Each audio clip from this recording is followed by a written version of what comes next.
నమస్తే దిశ TV news కి స్వాగతం. ముందుగా హెడ్లైన్స్ చూద్దాం. ప్రజావాణి దరఖాస్తుల పట్ల సకాలంలో స్పందించాలని అధికారులను ఆదేశించిన జిల్లా కలెక్టర్ సందీప్ కుమార్ ఝా.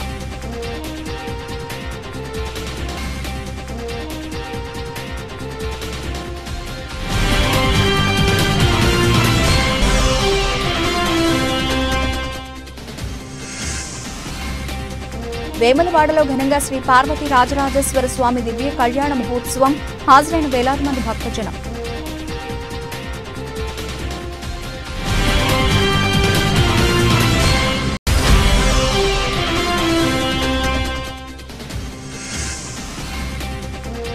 కేసీఆర్, కేటీఆర్, జగదీశ్వర్ రెడ్డిల చిత్రపటాలకు పాలాభిషేకం నిర్వహించిన బీఆర్ఎస్ నాయకులు.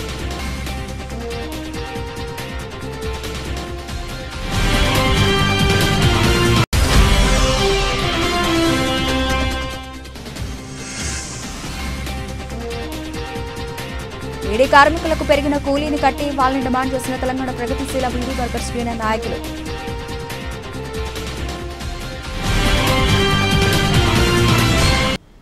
ప్రజల వద్దకు పాలన అందించడమే కాంగ్రెస్ పార్టీ లక్ష్యమని ఇబ్రహీంపట్నం నియోజకవర్గ ఎమ్మెల్యే మల్రెడ్డి రంగారెడ్డి అన్నారు.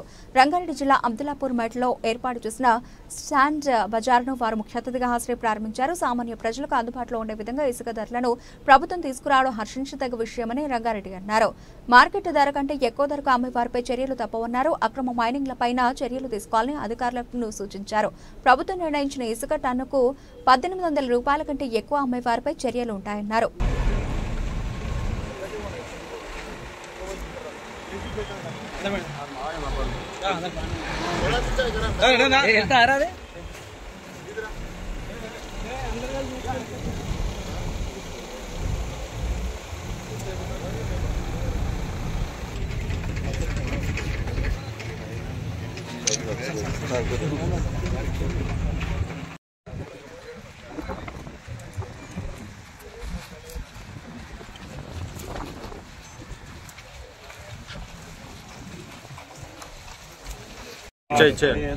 జ్ఞానానందమయం దేవం నిర్మలస్ఫటికాకృతిన్నాధారం సర్వవిద్యానాం హయగ్రీవముపాస్మహే. ఓం వాసన జోషి వెనక వేసుకోండి. ఉత్తిష్టంతు భూత కార్యక్రమానికి ఇచ్చేసినటువంటి మా సోదరుడు చైర్మన్, అదేవిధంగా అన్ని మైనింగ్ డైరెక్టర్ అయినటువంటి చిత్తూరు, ఈరోజు ఈ కార్యక్రమాన్ని ఇంత పెద్ద ఎత్తున కానీ ఇల్లు కట్టుకునేటువంటి ప్రజలకు నాణ్యమైన ధరకు జర్నలిస్టులు రేవతి, తన్వి యాదవ్లను చెంచల్గూడ జైల్లో బీఆర్ఎస్ సీనియర్ నేతలతో కలిసి వర్కింగ్ ప్రెసిడెంట్ కేటీఆర్ పరామర్శించారు.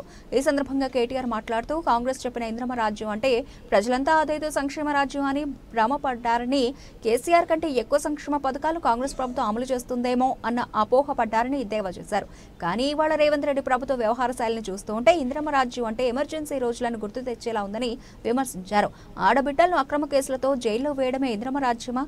కాంగ్రెస్ ప్రభుత్వం తమను మోసం చేసిందని ప్రజలు అంతా భావిస్తున్నారని పేర్కొన్నారు. ఓపెన్ గా మాట్లాడుకుంటున్నారు.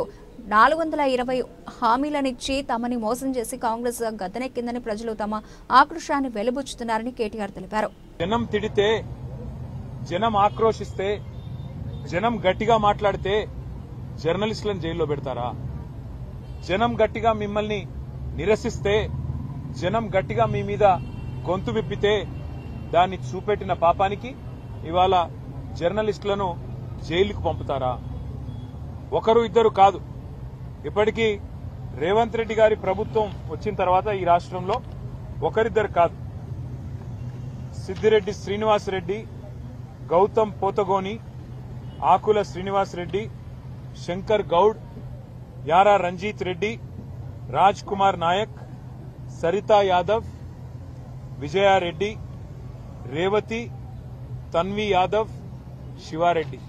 అయితే వీళ్ళ మీద దాడులన్నా జరిగినాయి, లేదా వీళ్ళందరినీ కూడా జైలుకి పంపించారు. ఇంత నికృష్టంగా కేవలం ప్రభుత్వం మీద ఉన్న అసహనం ఏదైతే ప్రజల్లో ఉందో, ప్రభుత్వం మీద ఉన్న అభిప్రాయం ఏదైతే ప్రజల్లో ఉందో దాన్ని అక్కడ మెయిన్ స్ట్రీమ్ మీడియా పట్టించుకోవట్లేదు కాబట్టి, ప్రధాన మీడియాని రేవంత్ రెడ్డి గారు మేనేజ్ చేస్తున్నారు కాబట్టి, వాళ్ళు చూపెడతలేరు కాబట్టి, ప్రజలు ప్రత్యామ్నాయ మీడియా అయిన డిజిటల్ మీడియాలో తమ ఆక్రోశాన్ని వెలగక్కితే, రేవంత్ రెడ్డి భాషలోనే రేవంత్ రెడ్డికి ఆయన స్థానాన్ని గుర్తు చేస్తే, ఇవాళ ఈ రకంగా మాట్లాడడం అనేది, ఈ రకంగా జర్నలిస్టులను జైల్లో పెట్టడం అనేది ఎంతవరకు మంచిదో ఆయన కూడా ఆలోచించుకోవాలి. ఎందుకంటే రంగారెడ్డి జిల్లా మహేశ్వరం కేంద్రంలో మహబాద్ నగర్ మరియు మహేశ్వరం శివార్లో శ్రీ శివకేశవుల ఆలయం అతి పురాతనమైన ఆలయం. సుమారుగా 500 సంవత్సరాల చరిత్ర కలిగినటువంటి ఆలయ భూమిని నకిలీ పత్రాలతో కబ్జా చేసి కొన్ని సంవత్సరాల క్రితం అక్కడ రోజు పూజలు చేస్తున్నటువంటి పూజారిని కూడా కొన్ని నెలల క్రితం హత్య చేశారు. ఆ రోజు ఆ గుడికి దారి లేకుండా చేసి అసలు అక్కడ గుడే లేదు అని భూ కబ్జాదారులు వితండవాదానికి దిగుతున్నారు.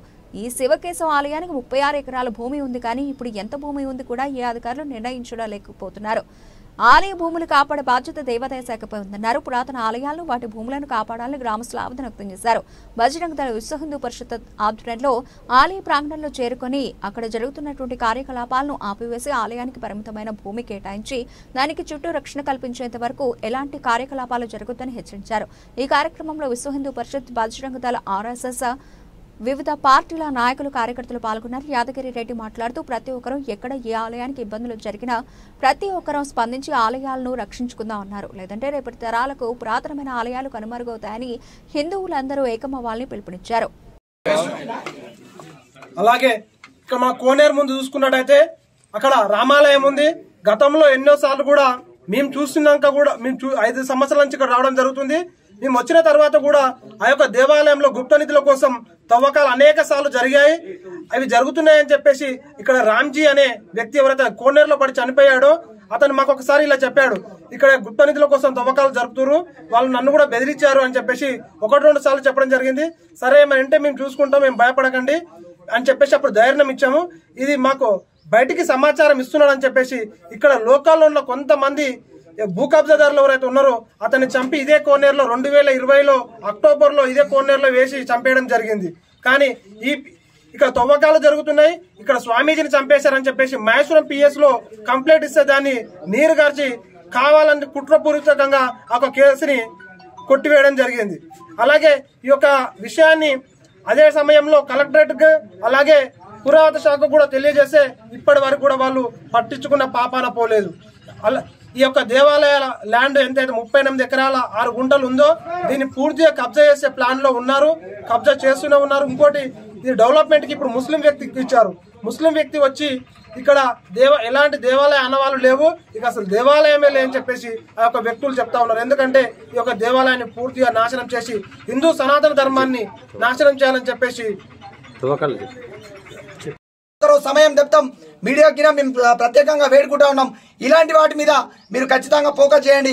ఈ యొక్క ధర్మాన్ని రక్షించాలి, ఇలాంటి దేవాలయాలను రక్షించాలి. మీరు ఖచ్చితంగా ఈ ప్రతి ఒక్కరికి చేరేలా ఈ స్క్రోల్ చేయాలని ఒకటే తెలియజేస్తూ హిందూ సోదరులందరికీ పిలుపునిచ్చినప్పుడు ప్రతి ఒక్కరు రావాలి.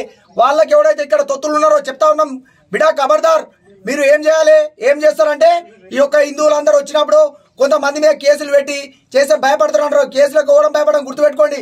ఈ యొక్క దేవాలయం యొక్క పరిసరాల ప్రాంతాలగిన ఈ యొక్క దేవాలయం నుంచి ఎంత అడిగిరో అంత ఇవ్వకపోతే ఒక్కడికి నేను అడుగు పెట్టని మనం ఇక్కడ నుంచి హెచ్చరిస్తా ఉన్నాం. మేము అన్ని సమాచారాలు ఉన్నాయి. ఇంతకు ముందు ఈడ కోనేరు, ఈ కోనేరు చూస్తే అర్థమవుతుంది దేవాలయం యొక్క వయస్సు ఎంత ఉంటుందో ఈ కోనేరు చూస్తే అర్థమవుతుంది. ఇక్కడ ఉన్నటువంటి పూజారిని చంపి ఆ కోనేరు లేసినటువంటి దుర్మార్గులు ఇక్కడ ఉన్నారు. ఇక్కడ మనం అప్పుడు దాదాపుగా 4 సంవత్సరాల క్రితం పెద్ద ఇష్యూగిన అయింది. అది కంప్లైంట్స్ అయినాయి, అన్నీ అని అందరికీ తెలిసింది, పురావస్తు శాఖకి తెలుసు, అందరికీ తెలుసు. కానీ ఎక్కడైనా వాళ్ళు పట్టించుకునే పాపన ఊరు. దేవాలయంకి సంబంధించినటువంటి భూమి ఏదైతే ఇక్కడ ఉన్న బజరంగ దళ్ కానీ విశ్వ హిందూ పరిషత్ కానీ ఏదైతే డిమాండ్ చేస్తా ఉన్నారో ఈ దేవాలయానికి అభివృద్ధికి ఎంత అయితే జాగా అవసరమో అంత జాగాను వదిలిపెట్టి వాళ్ళు చేస్తేనే సరే, లేదంటే ఖచ్చితంగా ఈ 42 ఎకరాలు ఉందో 45 ఎకరాలు ఉందో మొత్తంగా దేవాలయానికి చేస్తామని ప్రతి హిందూ ఇలా పాల్గొనవలసిందే కోరుతా ఉన్నాం. శ్రీ రామలింగేశ్వర స్వామికి ఈశ్వర స్వామి దేవాలయము బాగ్ మంకాల్ గ్రామానికి సంబంధించింది. మంకాల్ గ్రామానికి సంబంధించిన దేవాలయము ఈ సర్వే నెంబరు 475 నుంచి 482 సర్వే నెంబర్ వరకు ఈ దేవాలయము విస్తరించి ఉంది. ఈ దేవాలయము రామలింగేశ్వర స్వామి దేవాలయము పురాతనమైనది. 800 సంవత్సరాల నుండి ఈ దేవాలయం ఉంది. దీని ఆనవాళ్లు గాని, దీనికి సంబంధించిన అతి పురాతనమైన దేవాలయము కోనేరు, అదేవిధంగా రాముని యొక్క గుడి ఇవన్నీ ధ్వంసమైనవి. ఈ మధ్యనే ఒక 5 సంవత్సరాల నుంచి ఈ రామలింగేశ్వర స్వామి దేవాలయాన్ని పునరుద్ధరించాలని ఈ అందరూ విశ్వ హిందూ పరిషత్ మరియు గ్రామ ప్రజలు మండలంలోని ప్రతి గ్రామంకెళ్ళి ఈ 5 సంవత్సరాల నుంచి ఈ దేవాలయానికి రావడం జరుగుతుంది. అందులో భాగంగానే ఈ దేవాలయాన్ని అందరూ కబ్జాకోరులు ఏం చేసిరంటే 500 మన స్వతంత్రం వచ్చిన తర్వాత 1900 మన తెలంగాణ ఏర్పడ్డ తర్వాత దీని యొక్క రికార్డులను తారుమారు చేసిర్రు. అందులో భాగంగానే ఈ దేవాలయాన్ని కబ్జా చేయడానికి చూస్తున్నారు. కాబట్టి ఈ దేవాలయాన్ని రక్షించుకునేది ప్రతి హిందూ మీద ఆధారపడి ఉంది. కాబట్టి ప్రతి ఒక్కరూ దేవాలయ రక్షణ కోసం పూనుకొని ప్రతి ఒక్కరూ ప్రతి దేవాలయాన్ని గాని, ప్రతి పాడుబడ్డ దేవాలయాన్ని గాని పునరుద్ధరించి ఈ రామలింగేశ్వర స్వామి మహిమ ఉన్నదే కాబట్టి ఇన్ని వందల సంవత్సరాల తర్వాత ఇది వెలుగులోనికి వచ్చింది. ప్రతి భక్తుడు ఈ రామలింగేశ్వర స్వామిని మహేశ్వరం దాదాపు ఒక 4 కిలోమీటర్ దూరం ఉన్నటువంటి ఈ యొక్క శివకేశవుల ఆలయం, ఎందుకంటే పక్కకు రాముని గుడి, ఇక్కడ ఉన్నటువంటి శివాలయం రెండుని గిటంగా కాబట్టి శివకేశవుల ఆలయం అని చెప్పిటంగా ఈ యొక్క గుడిని, పురాతన గుడిని నామకరణంతో పిలుస్తుంటారు. అయితే మహేశ్వరం చరిత్ర కానుకొని చూసుకుంటే అనేక పురాతనమైనటువంటి శివాలయాలను మనం దర్శనం ఇస్తాయి, గుర్తుపెట్టుకోండి. మహేశ్వరం చరిత్ర తీసుకుంటేటంగా శివగంగ ఇటంగా వేరేల పేరు మీద గుర్తుపెట్టుకోండి. రికార్డులో చూస్తే మాత్రం మహేశ్వరం శివాలయం గిటంగా శివగంగ ఇటంగా గుడి పేరు మీద లేదు, ఆ యొక్క గుడి వేరేల పేరు ఉన్నది. మేము ప్రత్యక్షంగా చూడడం జరిగింది. ఒక బాండ్ పేపర్, ₹1 బాండ్ పేపర్ మీద దాదాపు మహేశ్వరం శివాలయానికి సంబంధించిన 1200 ఎకరాల పొలము సాక్షాత్ ఆ స్వామి పేరు ఆలయం పేరు మీద ఉండే. ఆ రికార్డులన్నీ తారుమారు చేసి ఈ రోజు రజాకార్ల కాలంలో మొత్తం ఆ శివాలయం మొత్తం ధ్వంసం చేయడం జరిగింది. అదే విధంగా ఈ యొక్క గుడి పూర్తిగా మనం చూసేటంగా రాముని ఆలయం విధంగా ఆ రజాకార్ల కాలంలో పూర్తిగా ధ్వంసం చేయడం జరిగింది. ఇక్కడ శివుని ఆలయం విధంగా మొత్తం పూర్తిగా ధ్వంసం చేయడం జరిగింది. అదే విధంగా ఇక్కడ భూమి దాదాపు ఈ యొక్క రేట్లు పెరగడంతో పశ్చిమ గోదావరి జిల్లా అంతర్వేది శ్రీ లక్ష్మీనరసింహ స్వామి వారిని దేవాదాయ శాఖ మంత్రి ఆనం రామనారాయణ రెడ్డి సోమవారం దర్శించుకున్నారు. ఆలయ అర్చకుల అధికారులు మంత్రికి ఆలయ మర్యాదలతో స్వాగతం పలికారు. స్వామివారి సేవలో ప్రత్యేక పూజలు నిర్వహించిన అనంతరం ఆలయ అభివృద్ధి పనులపై సమీక్షా సమావేశం నిర్వహించారు. ఈ సందర్భంగా మంత్రి మాట్లాడుతూ అంతర్వేది ఆలయ ప్రాంగణాన్ని భక్తులకు మరింత అనుకూలంగా తీర్చిదిద్దేందుకు ప్రత్యేక ప్రణాళికలు రూపొందించాల్సిన అవసరం ఉందన్నారు. ఆలయ అభివృద్ధికి సంబంధించి పెండింగ్ లో ఉన్న పనులను త్వరగా పూర్తి చేయాలని అధికారులకు సూచించారు. భక్తుల సౌకర్యార్థం ఆలయ పరిసరాల్లో పారిశుధ్యం, రోడ్లు, తాగునీరు, వసతి గృహాల ఏర్పాటుకు తగిన చర్యలు తీసుకోవాలని ఆదేశించారు. స్వామివారి రథానికి సంబంధించి చేపట్టిన పనుల పురోగతిని కూడా మంత్రి సమీక్షించారు. ఆలయ భద్రతను మరింత బలోపేతం చేసేందుకు సీసీ కెమెరాల ఏర్పాటును పర్యవేక్షించాలని, భక్తుల రద్దీ దృష్ట్యా అదనపు సిబ్బంది నియామకాన్ని పరిశీలించాలని అధికారులకు సూచించారు. ఈ సమీక్షలో దేవాదాయ శాఖ అధికారులు, ఆలయ ఈవో, స్థానిక ప్రజాప్రతినిధులు పాల్గొన్నారు. ఎస్సీ, ఎస్టీ, బీసీ మరియు మైనార్టీ నిరుద్యోగ యువత జీవనోపాధికి ఆర్థిక సహాయ పథకం ప్రారంభోత్సవ సందర్భంగా ముఖ్యమంత్రి రేవంత్ రెడ్డి, డిప్యూటీ సీఎం భట్టి విక్రమార్క జ్యోతి ప్రజ్వలన చేసి ప్రారంభించారు. కార్యక్రమానికి మంత్రులు పొన్నం ప్రభాకర్, శ్రీనివాసరెడ్డి, జూపల్లి కృష్ణారావు, సీతక్క, కొండ సురేఖ, పీసీసీ అధ్యక్షుడు మహేష్ కుమార్ గౌడ్, ప్రభుత్వ వైపులో బీర్ల ఐలయ్య, ఆదు శ్రీనివాస్, అడ్లూరి లక్ష్మణ్ తదితరులు హాజరయ్యారు. మన రాష్ట్రంలో జరుగుతున్నటువంటి విద్యుత్ డిమాండ్ కూడా ఊహించని విధంగా పెరుగుతూ ఉంది అధ్యక్ష. పెరుగుతున్నటువంటి ఈ విద్యుత్ డిమాండ్ని మనం సంపూర్ణంగా పూర్తి స్థాయిలో ముందుకు తీసుకొని పోకపోతే కూడా భవిష్యత్తులో చాలా ఇబ్బందులు ఎదుర్కొనేటువంటి సమస్య ఉంటుంది. కేవలం థర్మల్ పవర్ ప్రాజెక్టుకి సంబంధించినటువంటి పవరే కాకుండా ఈ సోలారు, పంప్ స్టోరేజు, హైడిల్లు, లేకపోతే విండ్ పవరు, ఏది అందుబాటులో, ఈవెన్ హైడ్రోజన్, ఇప్పుడు మనోడు చెప్పిన సిఎన్జి, వీటన్నిటిని కూడా సాధ్యమైనంత వరకు అందుబాటులో తీసుకొని వచ్చి రాష్ట్రానికి తక్కువ ధరతో క్లీన్ అండ్ గ్రీన్ ఎనర్జీ ఇవ్వాలని, అట్లాగే క్లీన్ అండ్ గ్రీన్ ఎనర్జీ ఉండటం వల్లనే మల్టీనేషనల్ కంపెనీకి సంబంధించిన కొన్ని కంపెనీలు ప్రొడక్షన్ సంబంధించి ఇక్కడ పెట్టుకోవడానికి కూడా వాళ్ళకి ఏదో టార్గెట్ ఉంది. ప్రపంచవ్యాప్తంగా ఈ పొల్యూషన్ ఫ్రీగా ఉండేటువంటి పరిస్థితిని ఎంకరేజ్ చేయడం కోసం ఈ కార్పొరేట్ సంస్థలపైన కొన్ని టార్గెట్స్ పెట్టారు. ఆ percentage of clean green energy వాళ్ళకి అందిస్తేనే వాళ్ళకి అటువంటి వెసులుబాటు వస్తుంది. కాబట్టి దానికోసం కూడా కార్పొరేట్ సంస్థలు కూడా ఎదురు చూస్తున్నాయి. వాటిని కూడా దృష్టిలో పెట్టుకుని ఇక్కడ పెద్ద ఎత్తున ఈ ఎనర్జీని ఉత్పత్తి చేసే కార్యక్రమాన్ని తీసుకుంటున్నాం. ముఖ్యమంత్రి మాట మీద నిలబడాలని బీజేవైఓ జిల్లా అధ్యక్షులు పల్లె తిరుపతి ముదిరాజ్ అన్నారు. దీక్షలో ఆయన మాట్లాడుతూ మాదిగ జాతి చేస్తున్న పోరాటం న్యాయమైన డిమాండ్ అని, ఎస్సీ కులాల్లో ఉన్న 59 ఉపకులాలు జనాభా దామాషా ప్రకారం రిజర్వేషన్ ప్రక్రియ పెంచితే 59 కులాల్లో విద్య, ఉద్యోగ, రాజకీయ, సంక్షేమ, ఉపాధి రంగాల అభివృద్ధి చెందుతారని మందకృష్ణ మాదిగ గత 30 సంవత్సరాల పోరాటానికి దేశ ప్రధాని నరేంద్ర మోదీ గత నవంబర్ 11న మాదిగ జాతి విశ్వరూప మహాసభకు మీటింగ్కి వచ్చి మీ చిరకాల ఆకాంక్షను నెరవేరుస్తానని హామీకి అనుగుణంగా ప్రత్యేక కమిటీ వేసి సుప్రీంకోర్టులో ఉన్న పెండింగ్ కేసును మాదిగ జాతి న్యాయమైన డిమాండ్కు అనుకూలంగా 7 జడ్జీల రాజ్యాంగ ధర్మాసనంతో వివిధ రాష్ట్రాల్లో ఉన్న ఎస్సీ కులాల నివేదికతో వర్గీకరణ చేసుకోవచ్చని సూచనల మేరకు ఈ రాష్ట్ర ముఖ్యమంత్రి రేవంత్ రెడ్డి ఏకసభ్య కమిషన్ నియమించి న్యాయం చేయాల్సింది పోయి పూర్తిగా మాదిగలకు అన్యాయం చేస్తున్నారని 32 లక్షల మాదిగ జనాభాకు 11% రిజర్వేషన్ కల్పించాలని ఏబీసీడీ గ్రూపులుగా చేయాలని డిమాండ్ చేశారు. నా పేరు Anji Errolla, BSF central university president మాట్లాడుతున్నాను. ఈరోజు తెలంగాణ వ్యాప్తంగా రిలే నిరాహార దీక్షలు మందకృష్ణ మాదిగ గారి పోరాటానికి ఏదైతే నడుస్తూ ఉందో ఈరోజు ఇప్పుడే అసెంబ్లీలో ఎస్సీ ఎస్టీ బిల్లులు ప్రవేశపెట్టిన విషయం ఇప్పుడే తెలిసింది. దానికి చాలా సంతోషిస్తూ ఉన్నాం. కానీ ఇది న్యాయబద్ధంగా తెలంగాణ ప్రభుత్వం మాకు ఇస్తుందా లేదా అనే విషయం కూడా దీంట్లో మాకు చాలా క్లారిటీగా రావాల్సిన అవసరం ఉంది. ఇది మా నాయకుడు మందకృష్ణ మాదిగ గారు ఏదైతే నిర్ణయం తీసుకుంటారో దానికి మేము కట్టుబడి ఉంటాం. సో కాబట్టి మాదిగలకు సమాన వాటా ఎవరెంత మందో వారికి అంత వాటా రావాలన్నటువంటి న్యాయమైన డిమాండ్కు ఈ ఉద్యమానికి మందకృష్ణ గారి పోరాటం 30 ఏళ్లుగా సాగుతూ ఉంది. నిజానికి ఇది కొలిక్కి వచ్చినటువంటి సమయంలో ఈ రోజు కొంతమంది ఎవరైతే స్వార్థపరులు ఎవరైతే ఉన్నారో ఆ స్వార్థపరులను అండా చూసుకొని ఈ రోజు రేవంత్ రెడ్డి గారు ఈ రోజు గ్రూప్ 2 కావచ్చు, గ్రూప్ 3 కావచ్చు ఈ రిజల్ట్ ఇవ్వడం అనేది నిజంగా ఆయన అసెంబ్లీ సాక్షిగా ఇచ్చినటువంటి మాటను వెనక్కి తీసుకున్నట్టే. కాబట్టి రేవంత్ రెడ్డి గారు మాదిగల పట్ల మీకు చిత్తశుద్ధి ఉంటే దయచేసి మాదిగల జనాభా ఎంత ఉందో మాకు రావాల్సిన న్యాయమైన డిమాండ్ 11% ఏదైతే ఉందో ఆ 11% మాదిగ ఉపకులాలకు రావాల్సిందిగా మేము డిమాండ్ చేస్తా ఉన్నాం. ఎంఆర్పీఎస్ జిల్లా నాయకుని మరి ఈరోజు ఊరుకొండ మండల కేంద్రంగా గత 7 రోజులుగా రీలే నిరాహార దీక్షలు కొనసాగుతూ ఉన్నాయి.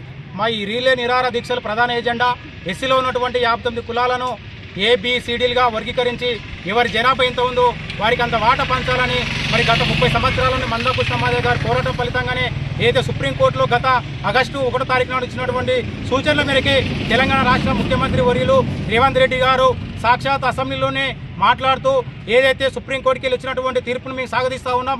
ఎస్సీ వర్గీకరణ చేసి మాదిగలకు మేము న్యాయం చేశానని ఏదైతే ఏకసభ్య కమిషన్ వేసి నివేదికలు తీసుకొని ఈ రోజు ఇప్పుడిప్పుడు అప్డేట్ వస్తున్నటువంటి క్రమంలో అసెంబ్లీలో ఎస్సీ వర్గీకరణ బిల్లు పెట్టిందని మరి సమాచారం వస్తూ ఉంది. ఎస్సీలో ఉన్నటువంటి కులాలను 59 కులాలను ఏల కొంతమందిని, బీల కొంతమందిని, సీల కొంతమందిని, బీల కొంతమందిని జనాభా నిష్పత్తి ప్రకారం పెడితే విద్య, ఉద్యోగ, రాజకీయ, సంక్షేమ పరంగా అందరూ కూడా అభివృద్ధి చెందాలని మందకృష్ణ మాదిగ గారి ఆలోచన మేరకు మరి పూర్తిగా వ్యతిరేకంగా పోతుందని సమాచారం వస్తూ ఉన్నది. మరి ఏదైతే 59 కులాలను ఒకటో గ్రూపులా మరి 15 కులాలను చేర్చడము, మరి బి గ్రూపులుగా మరి 18 కులాలను సి గ్రూపులో 26 కులాలను కుదించడం అంటే నిజంగా పూర్తిగా మాదిగ ఉపకులాలకు కొంత అన్యాయానికి జరగడానికి అవకాశం ఉందని మేము భావిస్తా ఉన్నాం. ఎస్సీ వర్గీకరణ పెట్టడం మేము స్వాగతిస్తాం. కానీ అందులో లోపాలు ఉంటే మాత్రం మందకృష్ణ మాదిగ గారు భవిష్యత్ కార్యాచరణ దేనికైనా సిద్ధంగా ఉంటామని సందర్భంగా గుర్తు చేస్తా ఉన్నాం. ఏదైతే ఎస్సీ వర్గీకరణ జరిగి అదేవిధంగా మంత్రివర్గంలో మాదిగలకు 2 మంత్రి పదవులు ఇవ్వాలని డిమాండ్ చేస్తా ఉన్నాం. అదేవిధంగా ఏదైతే ఇది ప్రస్తుతము తెలంగాణ రాష్ట్ర ప్రభుత్వం మరి ఉద్యోగ నియామకాలు భర్తీ చేస్తా ఉన్నారు, దానికి ఎస్సీ వర్గీకరణ సూత్రాన్ని పాటించకుండా భర్తీ చేస్తే 77 సంవత్సరాల స్వతంత్ర భారతదేశంలో మాదిగ ఉపకులాలు విద్యా ఉద్యోగ పరంగా అన్యాయానికి గురయ్యారు. మళ్ళీ ఎన్నుకోపోవడానికి అవకాశం ఉంటుందని గుర్తు చేస్తూ డిమాండ్ చేస్తూ ఏదైతే ఎస్సీ వర్గీకరణ సూత్రాన్ని పాటించే మాకు ముందుకోవాల్సిన బాధ్యత తెలంగాణ రాష్ట్ర ప్రభుత్వాన్ని ఉందని గుర్తు చేస్తూ డిమాండ్ చేస్తా ఉన్నాం. మంత్రి పొన్నం ప్రభాకర్ ప్రవేశపెట్టిన బీసీ బిల్లును బీఆర్ఎస్ పార్టీ పక్షాన మనస్ఫూర్తిగా స్వాగతిస్తూ పూర్తి మద్దతు తెలుపుతున్నామని ఎమ్మెల్యే హరీష్ రావు అన్నారు. రాష్ట్ర శాసనసభలో మనం బిల్లు ఏర్పాటు చేయడంతో పాటు పార్లమెంట్లో పోరాటానికి కూడా బీఆర్ఎస్ పార్టీ కలిసి వస్తుందని తెలిపారు. సో పొన్నం ప్రభాకర్ గారు ప్రవేశపెట్టినటువంటి ఈ బిల్లుకు బీఆర్ఎస్ పార్టీ సంపూర్ణమైన మద్దతును తెలియజేస్తుంది. ఈ బిల్లును మేము మనస్ఫూర్తిగా స్వాగతిస్తూ ఉన్నాము. అయితే ఈ బిల్లు ఎప్పుడు నిజంగా బీసీ వర్గాలు సంతోషపడతాయంటే బీసీ వర్గాలకు విద్యా ఉద్యోగాల్లో 42% రిజర్వేషన్ వచ్చినాడు.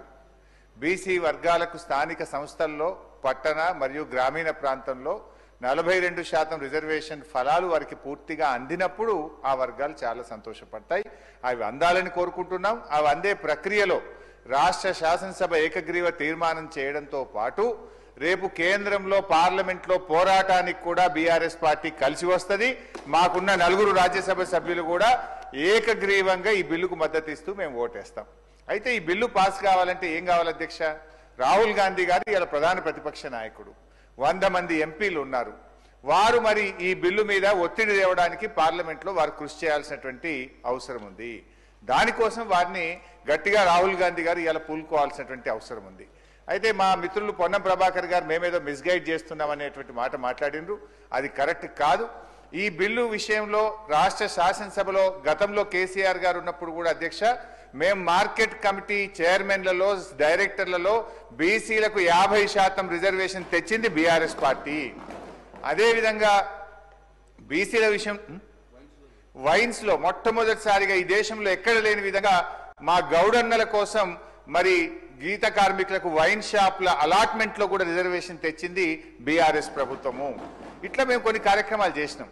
అయితే మేమేమంటున్నామంటే ఈ బిల్లులో ఒక 2 విషయాలు మీ చేతిలో ఉన్నది. ఇది దీంట్లో కేంద్రం పర్మిషన్ అవసరం లేదు, ఢిల్లీ అనుమతి కోసం వేచి చూడాల్సిన అవసరం లేదు. రేపో మాపో బడ్జెట్ పెడుతున్నాం కనుక మేము ఈ బిల్లులో 3 అంశాలు మా గంగుల కమలాకర్ అన్న చెప్పినటువంటి విషయాల్లో ఇందులో మన పెద్ద బేసిజాలకు పోవాల్సిన అవసరం లేదు. బీసీల మీద మీకు నిజంగా చిత్తశుద్ధి ఉంటే, బీసీల మీద మీకు నిజమైనటువంటి ప్రేమ ఉంటే 3 అంశాలు ఈ బిల్లులో చేర్చమని బీఆర్ఎస్ పార్టీ తరఫున అమెండ్మెంట్ ఇచ్చాం.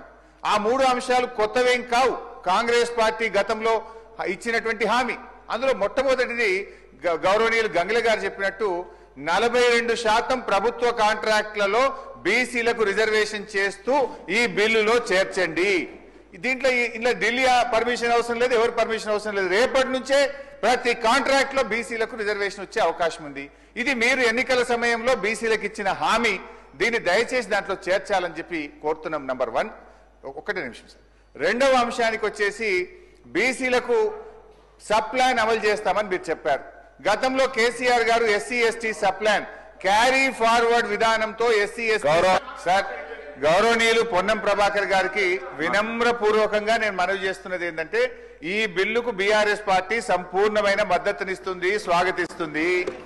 ఈ బిల్లు విషయంలో మీరు అఖిల పక్షాన్ని ఢిల్లీ తీసుకుపోతే మీతో పాటు రావడానికి ఏ పోరాటానికైనా బీఆర్ఎస్ పార్టీ సిద్ధంగా ఉంది. అయితే ఈ విషయం ఢిల్లీ చేతుల్లో ఉంది. అప్పటిదాకా వేచి చూడకుండా మేము అంటున్న దానికి మీరు బేసిజాలకు పోవాల్సిన అవసరం లేదు. సింపుల్ గా ఈ బిల్లులో 3 అమెండ్మెంట్లు అడుగుతున్నాం. బీసీ సప్లాన్ ను ఈ ఆర్థిక సంవత్సరంలో పెట్టే బడ్జెట్ లో బీసీ సప్లాన్ ను మీరు ఇచ్చిన మాట ప్రకారంగా ఈ బిల్లులో చేర్చండి. బీసీ సప్లాన్ ను పెట్టండి. బడ్జెట్ లో 20,000 కోట్ల రూపాయల నిధులు పెట్టండి. కాంట్రాక్టుల్లో బీసీలకు 42% రిజర్వేషన్ కల్పిస్తూ ఈ బిల్లులో చేర్చడం ద్వారా దామరగిత ఎంపీడీఓ కార్యాలయం ముందు ధర్నా నిర్వహించి ఎంపీడీఓ ఆఫీసులో సూపరింటెండెంట్ కి వినతి పత్రం ఇవ్వడం జరిగింది. ఈ సందర్భంగా trade union centre of India జిల్లా కార్యదర్శి బి నరసింహులు, పీడీఎస్యు రాష్ట్ర మాజీ అధ్యక్షులు రామకృష్ణ మాట్లాడుతూ నారాయణపేట జిల్లా దామరగిత మండల కేంద్రంలో గ్రామ పంచాయతీ కార్మికుల 4 నెలల పెండింగ్ లో ఉన్న జీతాలను వెంటనే విడుదల చేయాలని డిమాండ్ చేశారు. రాష్ట్ర వ్యాప్తంగా కార్మికులు అనేక పోరాటాలు, ఉద్యమాలు నిర్వహించిన ఫలితంగా డిసెంబర్లో 139 కోట్లు విడుదల చేయగా కొన్ని నెలలకే సరిపోగా మళ్లీ యథావిధిగా 2-3 నెలలుగా పెండింగ్ లో మిగిలిపోయిన గ్రామ పంచాయతీ మల్టీపర్పస్ వర్కర్లకు ఇచ్చేది 9,500 రూపాయలు. అది కూడా నెల ఇవ్వకపోవడంతో కార్మికులు తీవ్ర ఇబ్బందులు పాలవుతున్నారు. కాయ కష్టం చేసే కష్టజీవులైన గ్రామ పంచాయతీ వర్కర్లకు పూట గడవని పరిస్థితిలో ఉన్నారు. ప్రభుత్వం డిసెంబర్ నుంచి నేరుగా వర్కర్స్ అకౌంట్లో జమ చేస్తామని చెప్పినా 3 నెలలు గడిచిన రాష్ట్ర వ్యాప్తంగా ఏ ఒక్కరికి అకౌంట్లో కూడా నెల జీతాలు పడలేదు. రోజు పనిచేసే శ్రమజీవితులకు కడుపు నిండా తిండి ఉండాలి, కనీస అవసరాలు తీరాలంటే పైసలు అవసరం. పనిచేస్తూ చేయించుకున్న ప్రభుత్వం జీతాలు ఇవ్వకపోతే శ్రామిక వర్గం కష్టాలను తీర్చే వారే లేరని అర్థమవుతోంది. ప్రభుత్వానికి ఎన్నిసార్లు మొరపెట్టుకున్నా చెవిటి వాని ముందు శంఖం ఊదిన చందంగా ఉందన్నారు. 3 నెలల నుంచి 4 నెలల దాకా జీతాలు పెండింగ్ ఉన్నటువంటి పరిస్థితి ఉంది. ఈరోజు గ్రామ పంచాయతీ వర్కర్స్ని పర్మనెంట్ చేస్తామని చెప్పి, అదేవిధంగా గ్రామ పంచాయతీ వర్కర్స్ అంతా మల్టీపర్పస్ విధానాన్ని రద్దు చేస్తామని చెప్పి రాష్ట్రంలో ఉన్నటువంటి ప్రభుత్వం ఒక పక్క గ్రామ పంచాయతీ వర్కర్స్ అంతా పర్మనెంట్ చేస్తామని చెప్పి మాట్లాడడం జరిగింది. కానీ ఇప్పటి వరకు వాళ్ళకి ఇచ్చేటటువంటి 9,500 ఏవైతే ఉందో ఆ జీతం కూడా సక్రమంగా ఇచ్చేటటువంటి పరిస్థితి లేదనేది మనమంతా అర్థం చేసుకోవాల్సిన అవసరం ఉంది. ఇప్పటికే 4 నెలల జీతాలు పెండింగ్ ఉన్నాయి. ఈ పెండింగ్ జీతాలతో నా కార్మికులంతా కూడా మా కనీస వేతనాలు లేక చెప్పనా. నా పేరు వెంకటప్ప. మా గ్రామం ఉడమలిద్ద. గ్రామ పంచాయతీ వర్కర్గా పనిచేస్తున్నాం. గత 20 ఏళ్ల కూలిగా పనిచేస్తున్నాం గ్రామ పంచాయతీగా వాటర్మెన్గా. అదేవిధంగా ఈ మా గ్రామ పంచాయతీ వర్కరు మండలంలో 2-3 నెలలుగా ఉన్న జీతాలు చాలా పెండింగ్ ఉన్నాయి. అదేవిధంగా మాకు అందరికీ జీతాలు ఇవ్వాలని గవర్నమెంట్ గ్రీన్ ఛాలెంజ్లో ఇస్తామని గ్రాంటుదారు ఇస్తామని మోసం జరగబడుతుంది.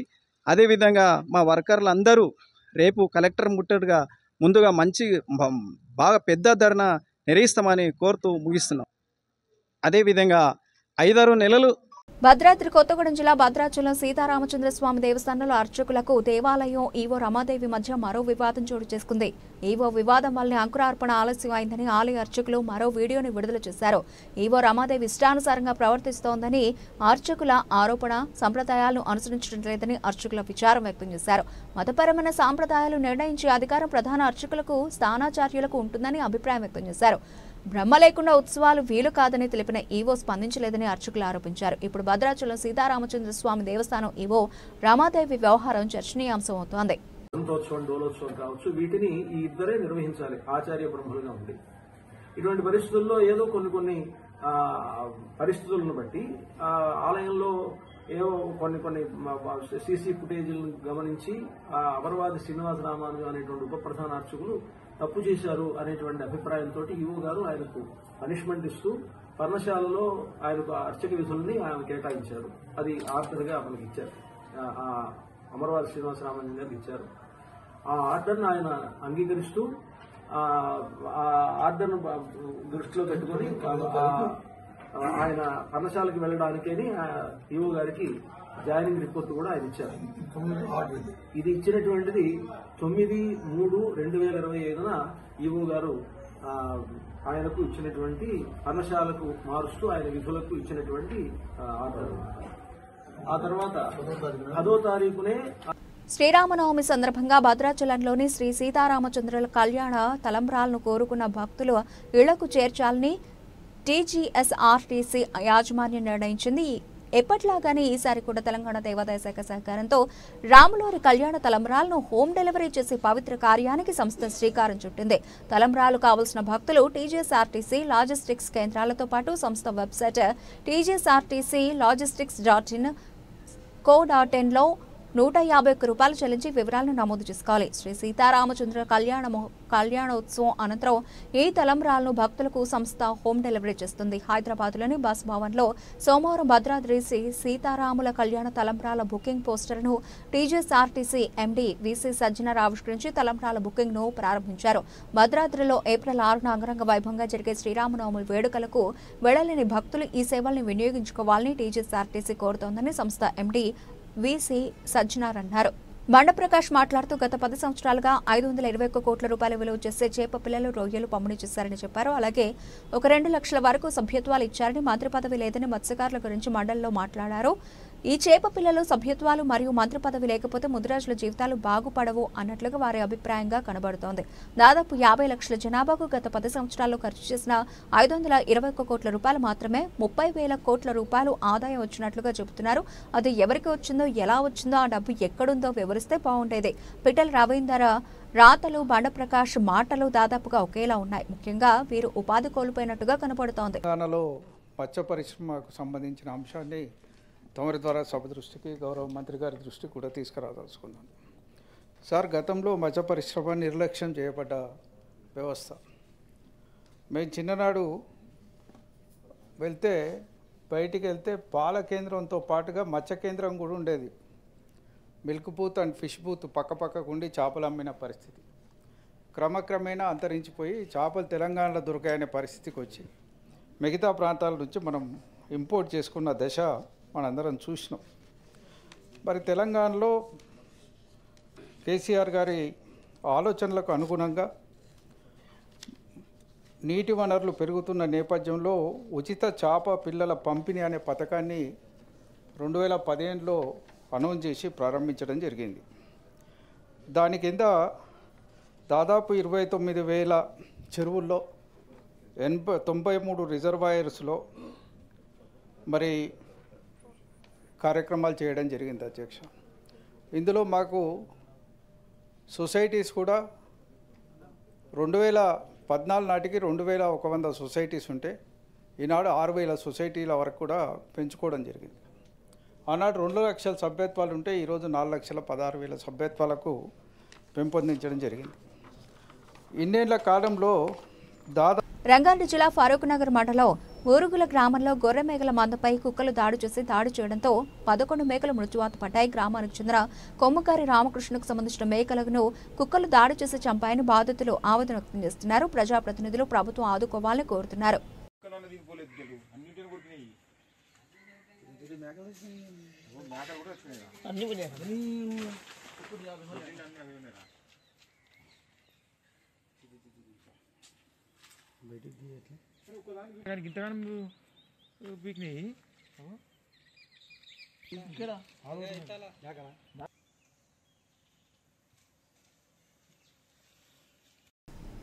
ఆనాడు దేశం కోసం 23 ఏళ్ల ప్రాయంలోని బ్రిటిష్ సామ్రాజ్యాన్ని గడగడలాడించి ఉరికంబాన్ని సైతం చిరునవ్వుతో ముదాడిన గొప్ప దేశభక్తుడు షాహిద్ భగత్ 94వ వర్ధంతి సభలకు సంబంధించిన వాల్ పోస్టర్ను PYL PDSU జిల్లా కార్యాలయంలో వారు ఈ రోజు రిలీజ్ చేశారు. కార్యక్రమంలో PDSU మహబూబ్ నగర్ జిల్లా అధ్యక్షుడు మార్తి, PYL జిల్లా నాయకులు శ్రీకాంత్, రాము, PDSU గౌస్, సాగర్, రాజా తదితరులు పాల్గొన్నారు. మిత్రులారా, నా పేరు ప్రతాప్, PYL రాష్ట్ర సహాయ కార్యదర్శిని. ఈరోజు భగత్ సింగ్ 94వ వర్ధంతి సందర్భంగా పోస్టర్ ఆవిష్కరణ చేయడం జరిగింది.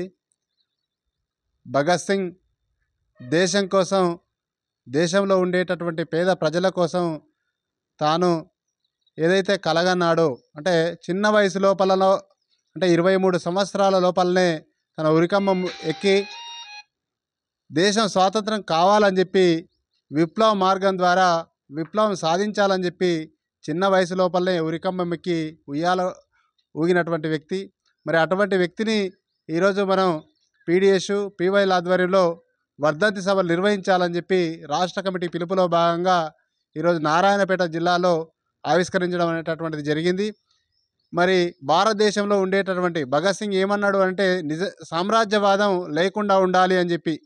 మరి సామ్రాజ్యవాదం లేకుండా ఉండాలి అంటే ఇతర దేశాల యొక్క పెత్తనం లేకుండా ఉండాలి అని చెప్పి భగత్ సింగ్ కలలు కంటే ఇప్పుడు ఈ దేశం కోసం నిజమైన స్వతంత్రం కావాలి, ఈ దేశంలో ఉన్నటువంటి పేద ప్రజలు, కార్మికులు, కర్షకులకు స్వేచ్ఛ, సమానత్వం కావాలి, లేదా ఈ దేశంలో ఉన్నటువంటి 33 కోట్ల మంది, అప్పట్లో 33 కోట్ల మంది జనాలు 3 పూటలు తిండి తినాలని చెప్పేసి అతి చిన్న వయసులో ఈ దేశానికి నిజమైన స్వతంత్రం కావాలని చెప్పేసి ఆయన బ్రిటిష్ పాలకులపై పోరాటం నిర్వహించినటువంటి చరిత్ర కామ్రేడ్ భగత్ సింగ్ది. కుల మతాలకు అతీతంగా ఆయన మనుషులు జీవించాలి, స్వేచ్ఛ సమానత్వమైనటువంటి భారత స్వతంత్రం కావాలని చెప్పేసి మాట్లాడినటువంటి వ్యక్తి కామ్రేడ్ భగత్ సింగ్.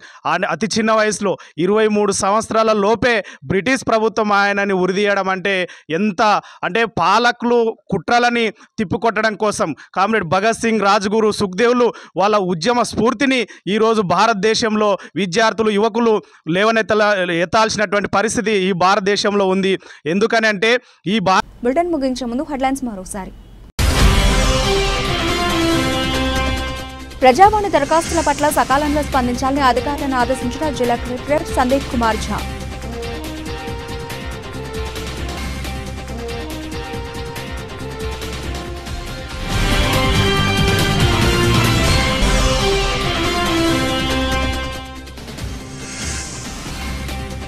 వేములవాడలో ఘనంగా శ్రీ పార్వతీ రాజరాజేశ్వర స్వామి దివ్య కళ్యాణ మహోత్సవం.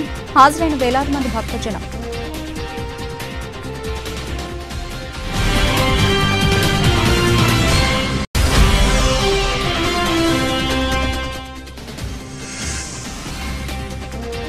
కేసీఆర్, కేటీఆర్, జగదీశ్వర్ రెడ్డిల చిత్రపటాలకు పాలాభిషేకం నిర్వహించిన బీఆర్ఎస్ నాయకులు.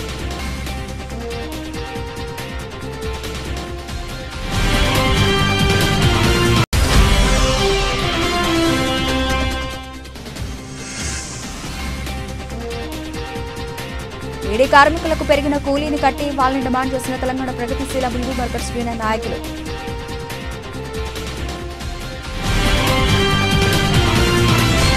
ఇవి ఇప్పటివరకు కనబలిసిన అప్డేట్స్. మరిన్ని అప్డేట్స్తో మళ్ళీ కలుద్దాం. అంతవరకు సెలవు. నమస్తే.